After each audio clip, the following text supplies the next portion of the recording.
గత 29 రోజులుగా అనకాపల్లి జిల్లా నక్కపల్లి మండలం రాజీపేట గ్రామంలో మత్స్యకారులు పాలిటెక్స్ పార్క్ రద్దు చేయాలని చెప్పి శాంతియుతంగా రిలే నిరాహార దీక్ష చేస్తా ఉన్నారు.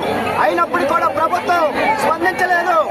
ప్రభుత్వం స్పందించకపోగా మత్స్యకారుల పోరాటానికి మద్దతిస్తున్నటువంటి నాయకుల్ని గృహ నిర్బంధాలు చేస్తా ఉన్నారు.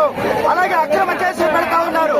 కాబట్టి ఈ రోజు కడుపు మండినటువంటి మత్స్యకారులు, ఆవేదన చెందినటువంటి మత్స్యకారులు ఎన్ని రోజులు మేము వేటమాడుకొని బస్సులతో ఈ నిరాహార దీక్ష చేద్దాం, వెంటనే ప్రభుత్వం స్పందించాలి అని చెప్పి కడుపు మండి ఆవేదనతో ఇవాళ జాతీయ రహదారిని దిగ్బంధం చేయడం జరిగింది.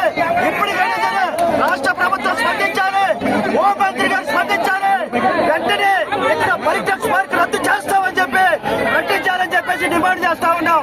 హోంమంత్రి గారికి ఏమైనా మత్స్యకారుల పట్ల సిద్ధశుద్ధి ఉంటే ఈ రోజు జరుగుతున్నటువంటి ఈ పోరాటం పట్ల మీరు స్పందించాలి. వెంటనే నిన్నగాక మొన్న రాష్ట్ర ఉప ముఖ్యమంత్రి గారు ఏ విధంగా అయితే స్పందించారో మీరు అదే విధంగా స్పందించి మత్స్యకారుల సమస్య పరిష్కారం చేయాలి. ముఖ్యంగా పాలిటెక్స్ పార్క్ రద్దు చేస్తామని చెప్పి ప్రకటించాలి. అలాగే నిర్బంధించినటువంటి రామచంద్ర యాదవ్ గారిని, ఉమాదేవ్ గారిని, ఇతర నాయకులందరినీ కూడా విడుదల చేయాలి. వెంటనే సమస్య పరిష్కారం చేయాలని, లేకపోతే ఉద్యమాన్ని ఉధృతం చేస్తామని చెప్పి సందర్భంగా తెలియజేస్తా ఉన్నాం.